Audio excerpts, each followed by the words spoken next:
And there's the rain that we were talking about.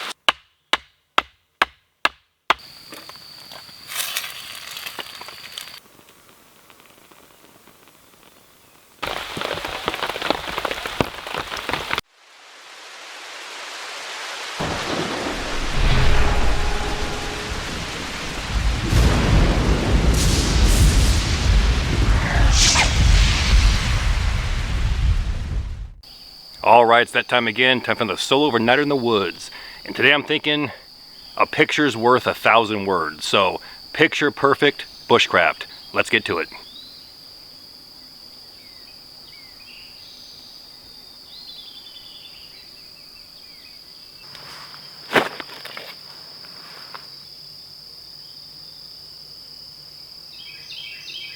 Alright, so picture perfect bushcraft.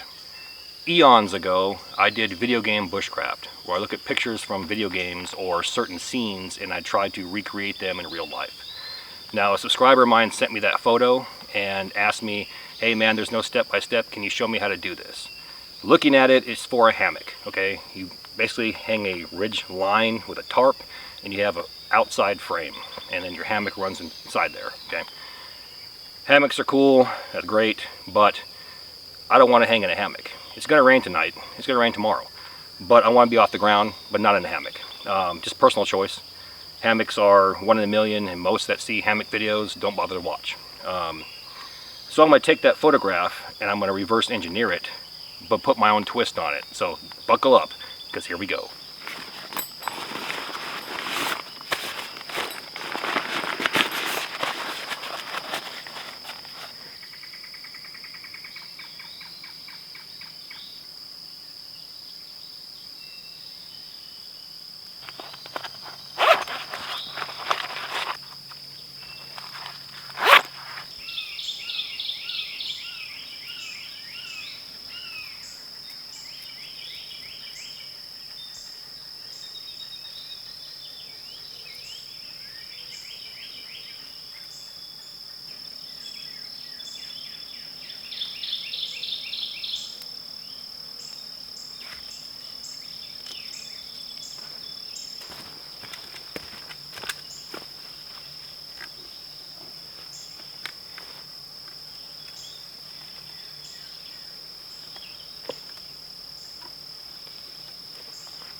All I did here was go around the tree and then just wrap it around 2 or 3 times. It kind of bites into the line because it's bank line and it's tarred. So it's going to somewhat keep the ridge line in place just for now. And it'll give me enough slack to adjust where I want my tarp at.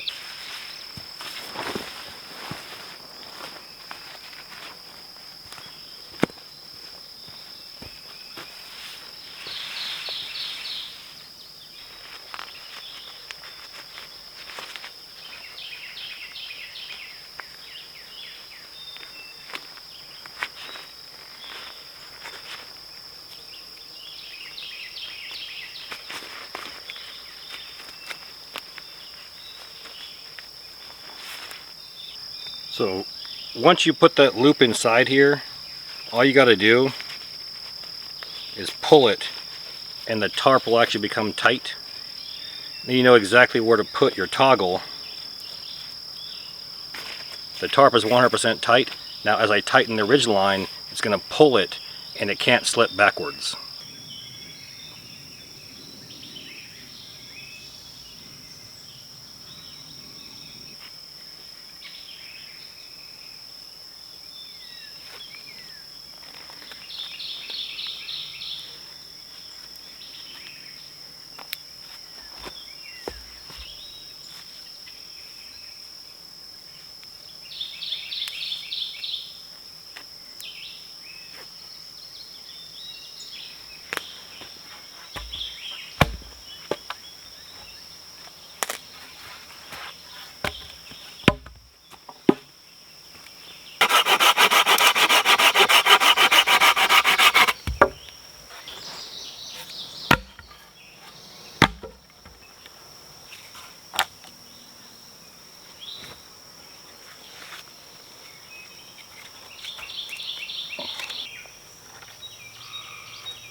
I'll just wedge a temporary kicker right here to keep this thing vertical, and then we'll tie our horizontals on the back end to keep it basically in line, and then we'll come back over here and tie the horizontal on the front.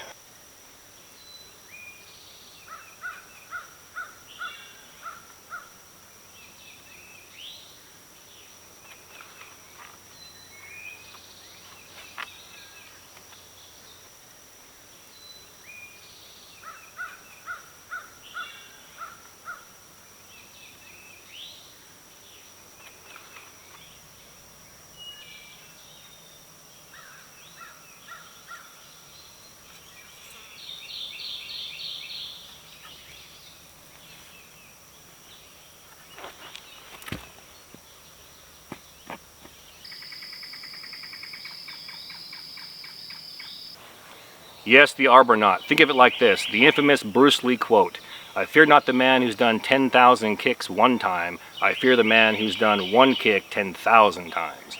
And let's be honest, I probably did the arbor knot about 1,000,000 times on my channel. Just saying. Now back to this. Had I drawn that picture, I probably would have put a shovel in the background or something to, you know, basically infer that we dug holes and recessed those poles. And that's how I would have done this. Put the poles about 1 foot in the ground, build the frame, and then hang the tarp. We got it done though. So let's move on to our raised bed. I'm thinking 2 poles perpendicular on the front and the back horizontal, and then we'll go from there.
So here we go, ribeye and stuffed mushrooms.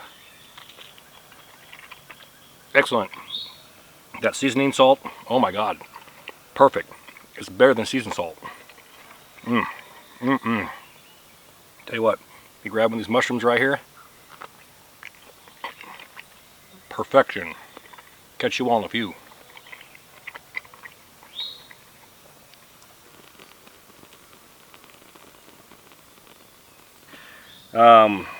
Real quick though, my Etsy store. The Etsy shop is open. Once again, Etsy store is open. We have cold handle skillets, which will sell out in between 10 and 15 minutes. People are going to go there and say, they're not there. Well, if you're not on the video within 10 to 15 minutes, which is another reason to watch the videos the minute they drop, you're going to miss it. We have bag patches, hat patches, we have frog gigs. I believe there's a military harness in there and a military mess kit with utensils and maybe a canteen, I don't remember. And a whole lot more. But the frog gigs, we're on a final run of frog gigs, final run of 50. And here's why. I have to buy the material in bulk. And 1 million subscribers, 300 frog gigs sold. Basic math, okay? That means they're not wanted except by 300, and I appreciate that. But I assumed that a lot more people would want them, so I bought a lot more steel. So right now I'm just going to break even on the steel. So I got another 50 to make. So if you're watching this video, there's 50 that are going to drop. And that's probably going to be it. So I got a couple of things in store that we'll start releasing in a few weeks to come. So bear with me on that. But right now we have a final run of bag patches and a final run of frog gigs, 50 each, and they're dropping now. And last thing on the agenda before we collect firewood and try to hide from the rain, which is coming by the way, is midweek videos. They're back. We just dropped one on Wednesday. It was 5 simple campsite projects that you should know, and you could do these things within a few minutes. And just want to say that those that are watching, I appreciate it. The intent was to drop 2 videos, give you guys something to look forward to at the same time, boost my channel. And just like last time we did midweek videos, all it's done is split views. So it's 2 for 1. What I don't want to do is do a 3, because at that point you're just chasing your tail, trying to stay afloat, treading water. And you see a lot of these channels doing that. So I'm asking you to watch my videos, share with everyone everywhere, watch them all the way to the end, and leave a comment, hit the like button, and make sure that you're subscribed.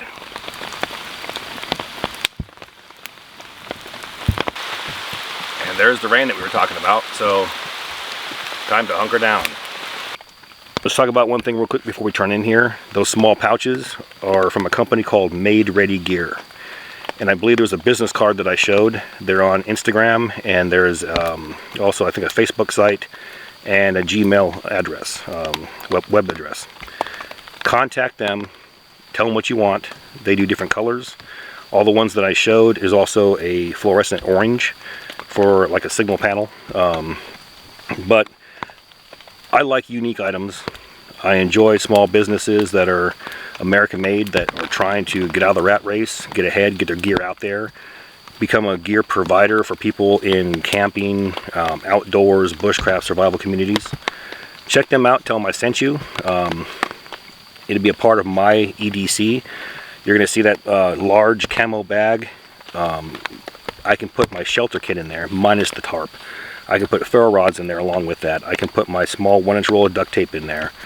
Pocket knives if I want to. Fiberglass stakes for any type of pawl mapping that I want to do. And a whole lot more. And the beauty is it will fit in my butt pack on my harness or my backpack. And this way it eliminates small gear like rolling around, getting lost. You got to dig through everything. But check them out. Made Ready Gear on Instagram.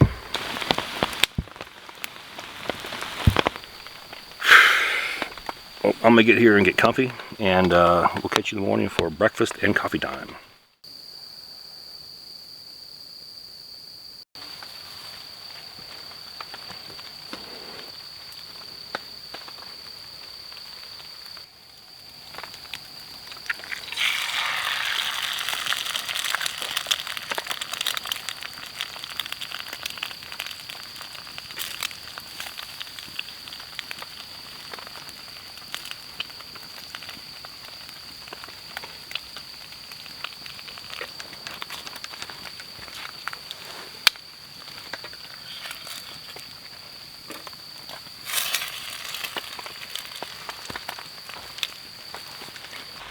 English muffin, toasted. We have egg and spam. Spicy spam, if you will.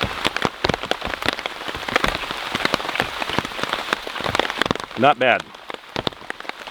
Not bad at all.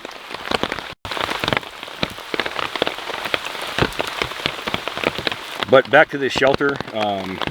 Came out well. We're off the ground a good 18 inches. It's not going anywhere. But like I said before, had I did the drawing, I would have actually shown a shovel or something and recessed these 4 posts. If you look at it, it looks like a bed frame. Okay, put them in the ground, built the frame, then hung my tarp. So, is what it is. But for what the picture shows, it came out well.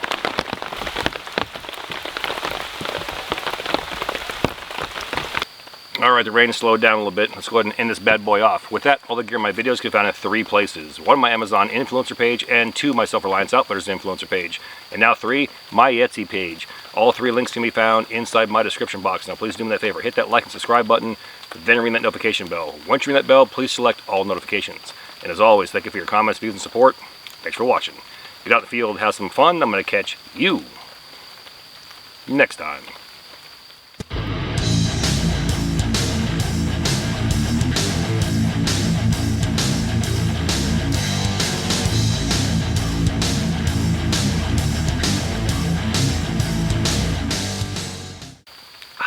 Now it's time for Corporals' final thoughts. Alright, let's talk about my all-time favorite, the rat race. Those of us that are lucky enough to get out of the rat race, or those that are working towards getting out of the rat race, you have a common, or we have a common responsibility to never recreate the rat race again. And what do I mean by that? And there's plenty of topics you can go off of, but the one I'm referring to is, if you hate the 9 to 5, the 7 to 3, the 6 to 2, or the infamous 1999 movie Office Space, the Lumberg attitude, they're like, yeah, we're gonna need you to come in on Saturday and Sunday as well, you know, we lost some people and you can do their work while you're on salary and you're working and running 7 days a week. With no regard to you having plans, or you know, you're only obligated to be there Monday through Friday, or they want you to come in hours and hours early for free, stay late for free, and you should want to do this for the benefit of the company. Meanwhile, you have no stock options, you're not getting paid overtime or time and a half, you're just being used, and the minute you don't like it or you don't want to play anymore, they kick you to the curb. That's what I'm referring to.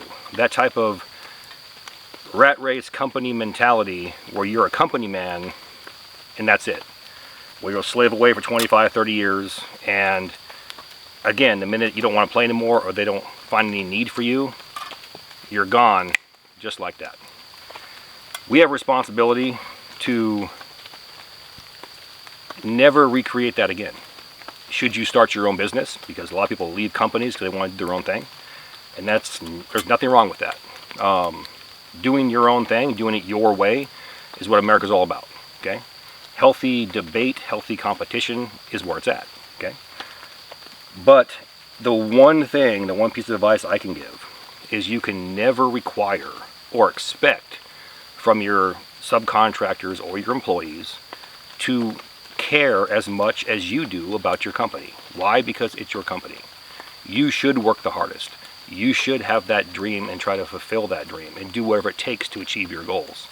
Expecting someone who's paid by the hour, or paid by the job, or paid in piecework, or paid in salary to care as much as you or want to benefit your company as much as you is few and far between. It's very rare to find somebody like that, and you can't expect people to do that. That's why there's laws in this country about overtime, time and a half, benefits, things like that, to protect employees. Kind of a long-winded talk, but I think it fell between the cracks. A lot of people have forgotten that. What you ran away from or what you left because you could do it better and do it a different way It's your obligation to never recreate that toxic, hellish environment ever again. On that note, until next time, take care of yourself and each other.